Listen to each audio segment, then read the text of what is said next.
Riverside. Where'd you go? Good morning, Mr. Wise. Good morning, Mrs. Angel. How are you today? Glorious. I've had the plague. I've been to Canberra. I'm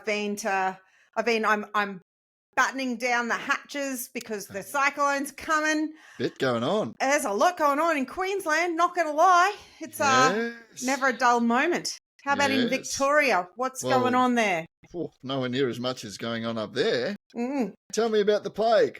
Tell me about about this storm. What's going on up there? Well, the plague was just a standard old influenza A that knocked the socks off me, but I'm back in the game. I'm no longer coughing up a lung all the time. Good. I spent a glorious week in Canberra the week before the plague and saw all my good friends in the Catholic schools in the Canberra-Goulburn area, and they are continuing to kick goals and having a wonderful time. I want to say hello to my new school that I very lovingly picked up this week, the St. Clair of Assisi. They are in Conda. And I feel, as I said, Conda, that maybe I'm pretty sure it is Conda. And I want to say hello to everybody out there. I had a glorious day with them, and they're doing great things in Canberra as well. So fantastic. Hello, teams. And prior to that, just doing the two school thing. But there was a big windy. Yes. No. Don't drive by that. Principle of two schools. Count them. One, two. One, count them out. One. Chubba. Yeah, sorry. It's from a movie. It's from a movie. Okay. Yeah. I didn't get that. I think it's from Major Payne. Some lowbrow piece of rubbish. Major Payne. Oh, Major Payne? Yeah. I remember Major Payne. Yeah, I'm pretty sure he says, count them out. One, chubba. I like that. Anyway, he also says something that I regularly quote to my 14-year-old whenever he complains. He has the audacity to complain about something. I quote Major Payne and I say, here's a little trick, take your mind off that pain. And then I pretend to break his finger. Good. Yeah. That'll work. I also feel like child services might be knocking down my door, but that's okay. He's 14 and there's many a story there. I can assure you I'm not getting any smarter hanging out with him and his friends is all I can say there safely, I think. Might be giving an anti-model, a model of what not to do. They're giving me a model of not what to do, honestly. It's just, here's a quote from our driving around rep basketball. One of their teammates is from China, and I said something about him being Asian, and then Zave's friend assured me that he's not Asian because he's from China. Yes, not Asian, he's Chinese. He's Chinese, and how racist of me. He actually called me a racist for saying that he was Asian. Wow. And, so we had to talk continents and then he said consonants. Anyway. Incontinence? Yes. Yes. So, honestly. Yeah, so my standard one is that people thinking Africa is a country. Comes up a lot. Comes up a lot. Yeah, well, being a geography teacher, you just, that's your bread and butter, really. It is. I mean, I'm not going to lie. I did ask him who his geography teacher was, and I might send him an email just to give him some feedback about something didn't quite hit its mark. Good idea. But anyway, then I remembered I'm actually on Teachers Change Lives podcast, and regardless, I reckon that teacher's tried very, very, very hard with Luke's young mate, Zave's young mate, and I reckon that he's probably done his best work. Because you know why? How I know this? I know this because in a second conversation with this young man, he was complaining to me, wrong audience, that he's so sick of his teachers interrupting him when he's in class trying to talk to his friends. Oh. And like they just keep banging on about wanting me to listen to them, and I'm just trying to talk to my friend. So as I say all of this out loud, it makes perfect sense that he doesn't realize, he doesn't understand continents and countries. This guy's honestly just doing the very best that he can with what he's got. Yeah, right, fair enough. And shout out to your geography teacher. That's you're doing tough. God's work. That's tough. It is. That's tough. Gee, that's a flip though. That's audacious, isn't it? Isn't cheeky. It? So cheeky. He's so cheeky. He's so cheeky. He says he's alpha, but I just say that he's outrageous. So what's Sigma? Is Sigma good? Sigma's like alpha. Yeah, it's good. Yeah. It's good. Yeah. All right, except then Zave tells me that he had this poor sub teacher the other day for math, and he came in and he had to teach them about Sigma, like which is an actual math symbol. Yeah. Oh my goodness. And so he says Sigma, and then he's got a whole class just of like snickering. 28 kids snickering and going like Sigma. Like, no, it's an actual thing, idiots. Honestly. Oh, that's tough. Yeah. It's hard work teaching these days. These things that you just don't expect to be a problem, just bang, a massive issue. Absolutely. You've been talking about massive issues. You've been on camp, haven't you? Oh, yes. How was camp? I'm sure it wasn't an issue, but Camp was great. Camp was great? Fantastic. Yes. So regular listeners will know that last year's camp was an event because we had a storm that cut out. Wasn't it? It was. It cut out the power, and that that's all right being on camp without power. But the problem was that the water was pumped up. So without that the electricity to run the pump, we didn't actually have running water. So you try and tell 120 Year 7 kids that not only can they not have a shower, they can't go to the toilet. Anyway, that was last year. This year, fantastic. It was great this year. It was really cool fun. It's really cool fun. I got to know the kids really well. I hurt my back playing this crazy game where you have to bend over and knock the ball with your hands. You play in a little sort of a round sort of enclosed place, and you get a ball, it's like basketball, and you have to hit someone else's foot, and if it hits their foot, they're out. So you can use your hands to protect yourself, and and I dominated at that. But geez, I paid for it. The back was a bit sore the next day. It's great fun. I'm a camp fan. I love camp. It's great fun to get to know the kids. It's great fun interacting them in a situation outside the classroom. And we do some really cool activities. The whole camp is designed to extend students' horizons and to challenge them. And so there are all sorts of different challenges. And one of them was a new one that I hadn't done before.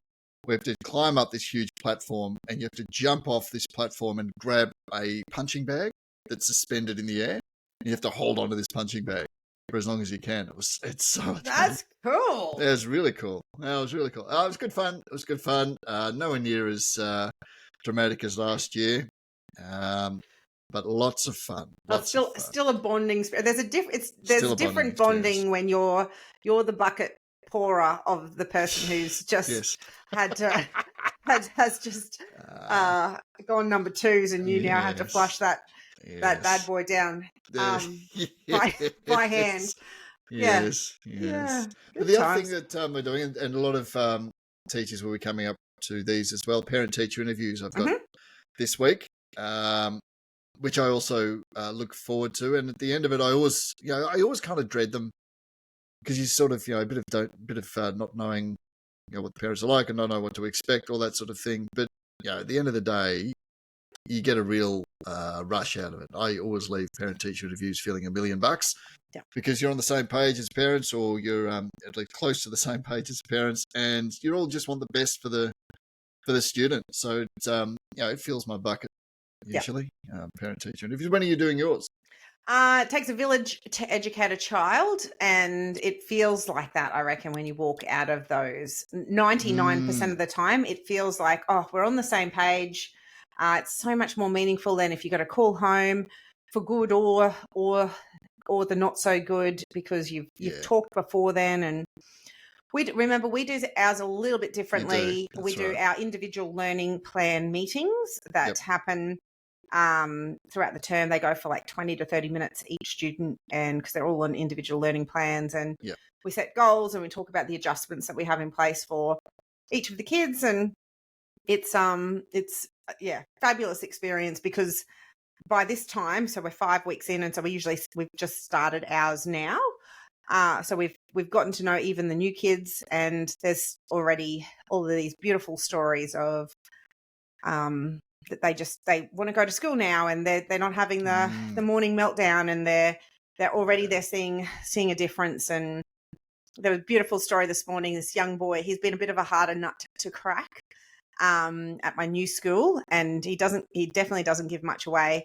And our head of campus has him for writing, and they're talking about writing introductions and bringing in the who, what, where, and so rather than saying the wind howled, then they're writing a much more interesting sentence there and how to go about that.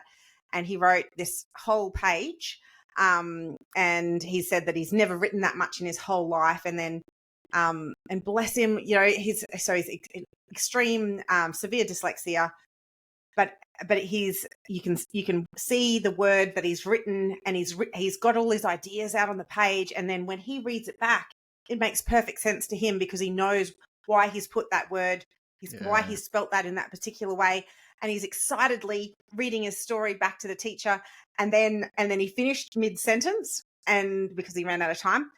And then the beautiful head of campus, she just adores these kids. So she said that she's there, and she's like, oh, I just can't wait to hear how it finishes. What happens with the campers?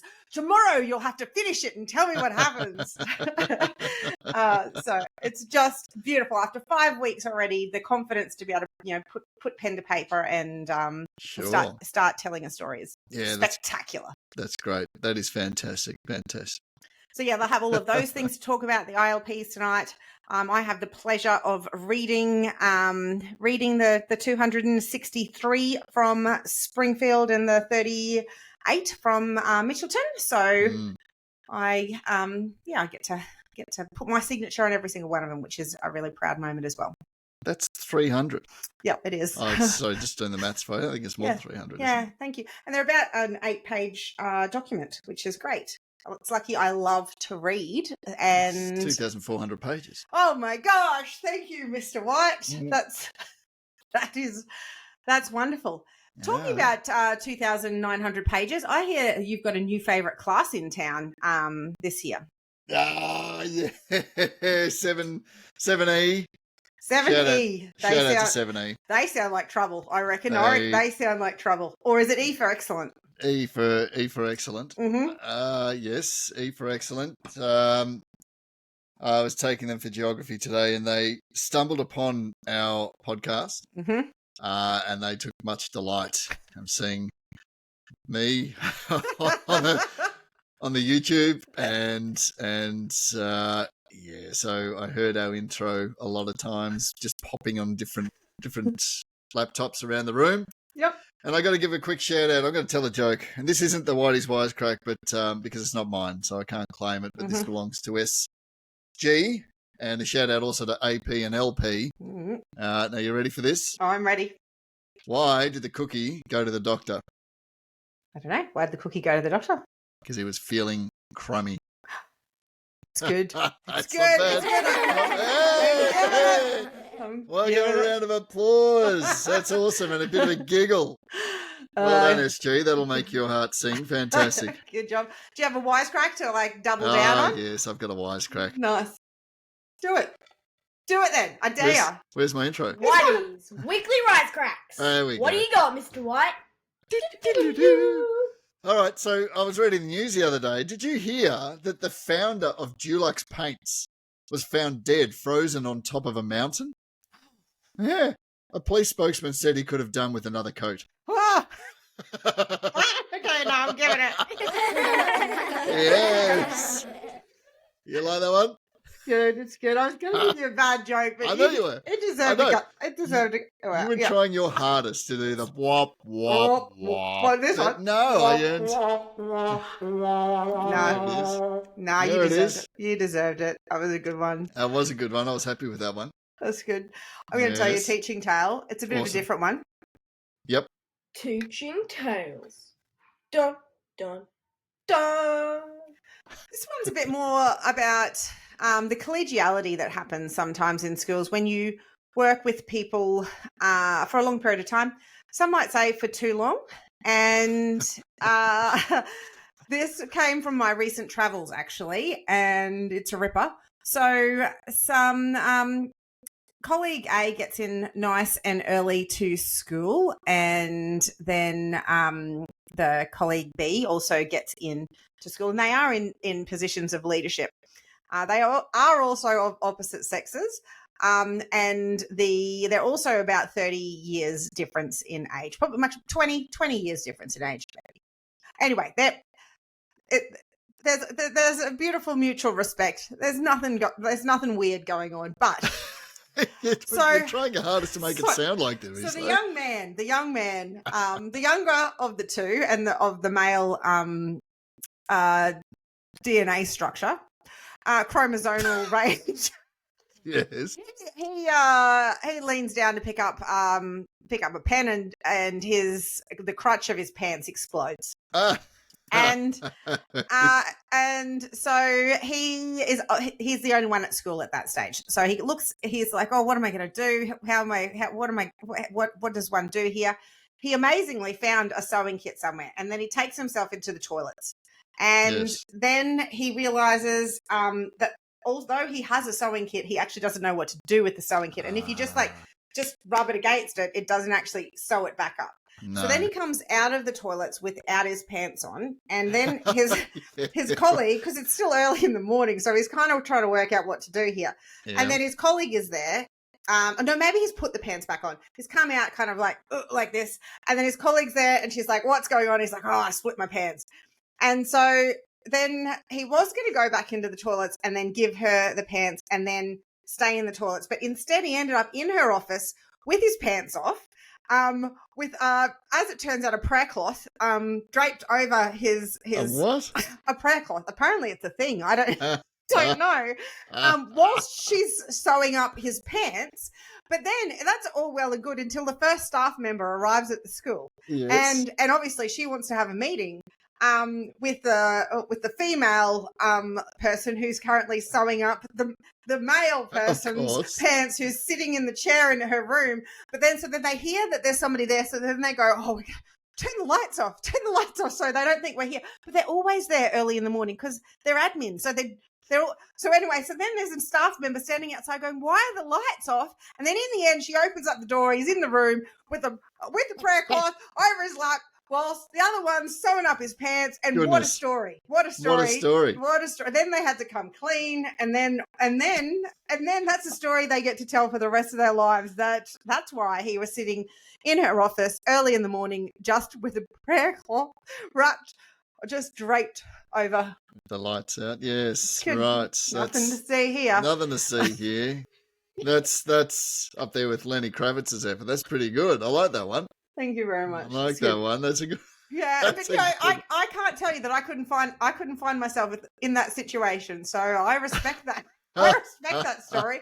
As a sewer from way back, I'd say I can fix that for you. Get those pants off. Here you go. Let me sort that out for you. However, I wouldn't have a prayer cloth for them to drape over their nether regions. Fascinated by. That's all of the details I can give you on this occasion. So that's good. I like it. Yep, I like that. It's a bit of fun. Excellent. All right, what is coming up for you in the near future? Well, big week, parent teachers. What else have we got? It's already week 6. Like, what is going on? Madness. What is going on? It is madness. We have a 10-week term. I think you've got a. No, we got a 10-week as well. Yep. Yeah, okay. Yep. No, just trucking along. It's sort of assessment time now. It's halfway through the term. Yep. Lots of assessments being done. Everything's pretty busy. But, things are settling down into school life, and it's just that's as good as you can hope, isn't it? Yep. Do you guys? We often talk about forming, norming, storming, norming, performing. Mm-hmm. What's your year been like as far as that's concerned? Good. I've shaken off personally or broadly. Personally, let's go personally. Yeah. Good. I've got a few new things that I'm doing. Mostly with my older class, but yeah, doing a few little things, tweaking a few things, pushing a few things a bit harder, and changing it up. But I tell you, I'm losing so many classes with this group. I see them once this week because of parent-teacher interviews and a few other things, and it's just it screws with the momentum. But that's why, it's a good thing I'm a pedagogical wizard, so I can deal with all that and manage my way through it.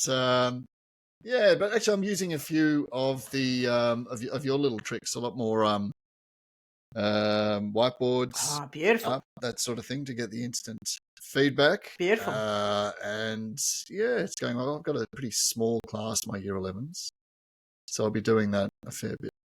Love it. Love it. We've Springfield is going along very swimmingly, but obviously we've had that culture set for quite a few years now, and so it's been interesting being back in a new campus life, and where no students have ever done it the MSA way before, and lots and lots of new staff. So we are definitely still in a culture setting phase, which is what happens when you first start up, and so you have to. Yeah, it is. It takes a lot of energy, but it takes energy in a different way, and working out what to hold the line on, and in ways that you can, once your culture is set, you can be a little bit more deliberate about what you're selectively attending to, and what you need to, and what you can ignore. And obviously in a culture building phase, there's not a lot you can ignore that doesn't come back and bite you in the butt. Yeah. So yeah, which means it's a lot more eyes on, and lots more energy going into it. But that is, with all of that being said, it's going very, very, very well. And particularly for this time of year, but probably just if it was forever, it would be going very, very well. But we obviously have very high expectations at MSA, and high standards for ourselves, and we want to do the very, very best for these kids who haven't necessarily had an amazing experience in education before. So Definitely. it's very worth the blood, sweat and tears that it is at the start to sweat the small stuff and set things up really well from the very beginning. So you've got, is it 37 kids at the new one, and new staff as well? Have they done? They haven't worked MSA before, or?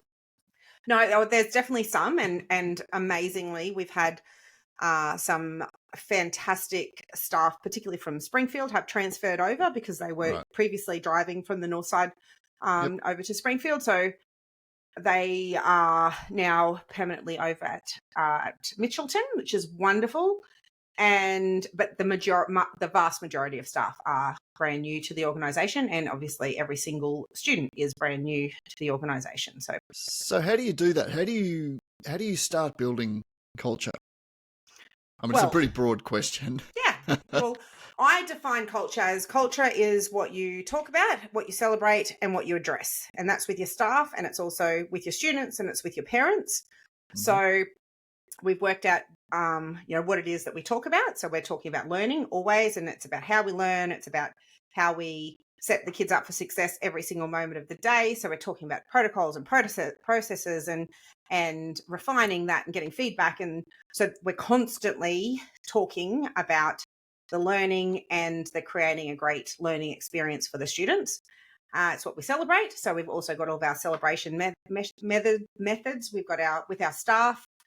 We've got our Friday shout outs. We do our briefings once a week so that we can calibrate on what we do. We have a weekly update where we're putting in writing all of those things that we've been talking about so that we can come back to it. And we've got our protocol spreadsheet so that we can come back to that, so that we've always got a point of truth.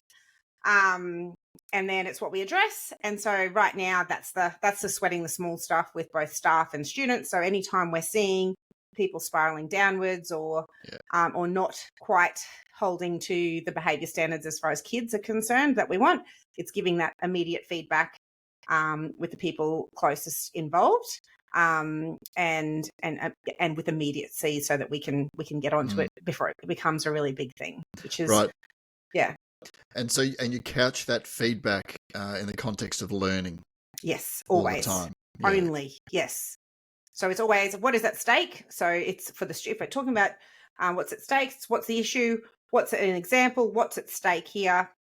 And we're giving the feedback to kids in that way, and same with staff. What's the issue? What's a specific example? What's at stake here? So we want to resolve this issue. So what can we do to resolve this issue? And creating that urgency over resolving whatever the issue is. That's great. Like, I really like that idea of, because it seems to me it's a huge, massive job. Like, trying to map out exactly the culture that you want, and then trying to work backwards and thinking about how you can build it. But I really like the way that strategy is sort of the other way around. You're not doing it backwards. You're saying, well, this is learning. It all comes back to learning, and everything grows from there. So any behaviour that's outside of that which is conducive to learning, you address in the context of learning. And that makes a lot of sense to me. I really like that. Yeah, very good. Yeah, very good. So it's it's an exciting time. It's such a privilege to be part of something from the very beginning and be part of that foundation staff. But it is high energy, definitely, at this time of the year, definitely, and probably that high energy has probably created this low pressure system, I reckon, off the east coast, which is brewing a cyclone that is expected to cross the southeast Queensland border for the first time since 1975. I believe a cyclone is expected to cross. So it's been a while since we've crossed. Yes. And this is unusual for them to be that far south. It is. Once every 50 years sounds about okay. Yeah, sounds legit. They're talking 600 mil of rain in 3 days. But you know what? 600 mil. And I try to obviously make it all about me, but I am the middle child of one of 3 sisters, and it's even hard at my age now to get a look in, because I go, oh gosh, I'm so busy, 2 schools, there's a cyclone coming, I've been really sick. And meanwhile, my little sister gets to trump me because she's a teacher up in North Queensland, and she says that in the last 4 weeks they've had a flood, and it was a pretty serious flood. They also had a heat wave, and then they topped it off with an earthquake. An earthquake on Saturday. Yeah, 4.4 magnitude. Wow. Yeah, and so they just got the air conditioners back working, and after the flooding and the heat wave, and then they suffered through that, and then the earthquakes hit and knocked out a whole lot of power again, and it's hot up there. So so I think that aircon. I would nearly prefer to be down here in the eye of the cyclone as it's hurtling towards us. So it's expected to cross the coastline possibly on Thursday or Friday. So we may be looking at some school closures and a bit of battening down the hatches and staying nice and safe for over the weekend as well. They're thinking, as I said, 600 or more mil of rain, so flash flooding and all, pretty windy. Fair bit of rain. As a geography teacher, I'm a little bit excited. I know. Oh, it's a weather event. Send me down some photos and some footage. Yep. That'd be groovy. These hydrometeorological hazard events, and hopefully it's not a disaster, but I suspect it'll be at least a hazard event. Hopefully, hopefully be good. And look, the Cats are meant to be playing on Thursday night in Brisbane. Devastated. Yes. Oh, jeez. Just can't win right now. Well, I was looking forward to sitting down and watching the footy on a Thursday, but it doesn't look like it's going to happen at the moment. Sorry about that. You could probably watch a playback. What am I going to watch? You could probably watch a playback of one of the grand final wins that they've had in the last 20 years. 7, 9, 11 or 22. Exactly. Which one am I going to choose? I just can't bring myself to feel sorry for you. I mean, we were talking off air before, and then you did tell me that the last earthquake, as it turns out in Victoria, I didn't know that Victoria had earthquakes, was a 5.5 magnitude, and it was No, there've been more recently, but the biggest one that I've ever felt that was in during one of the lockdown events. It was 5.9, and it was in central Victoria, and it was felt in Melbourne. And as far as I remember, a wall fell down in Chapel Street. I think that was the extent of the damage. But it was 5.9s are a pretty 5.9 decent. In Mansfield, yeah, that's a pretty decent earthquake. Yeah, it definitely is. Yeah. Definitely is. That's your geological hazard event, as opposed to a hydrometeorological, which is your storms and your bushfires and those sorts of things. He loves it. I do. We can talk more about technological if you want at some point. Oh, well, I hope that your grade 7 E students are listening in, taking notes, because they could listen back to this episode and you could count it as one of their learning periods, I reckon. Yeah, good. Yep. We might have to cover a bit of water in the world. We can. Yeah, we might say that for next time. You can do it. I'm interested. I'm here for teaser for next time. Excellent. I might have water in my world. You might. 600 the next time mil. we record. 600 mil. Absolutely. Stay tuned. Yes. And we will see you next time. And we will talk a little bit more geography as well, I'm assuming, because Mr. Whitey loves it. I look forward to that. You keep safe, and make sure everyone in your school keeps safe, and your family, obviously. Keep safe, batten down the hatches, and hopefully you do get a couple of days off to reflect and to prepare for the big week. Love it. Love it. All right. See you, Mr. White. Good on you, Miss Angel. Bye. Bye all. Powered by Riverside.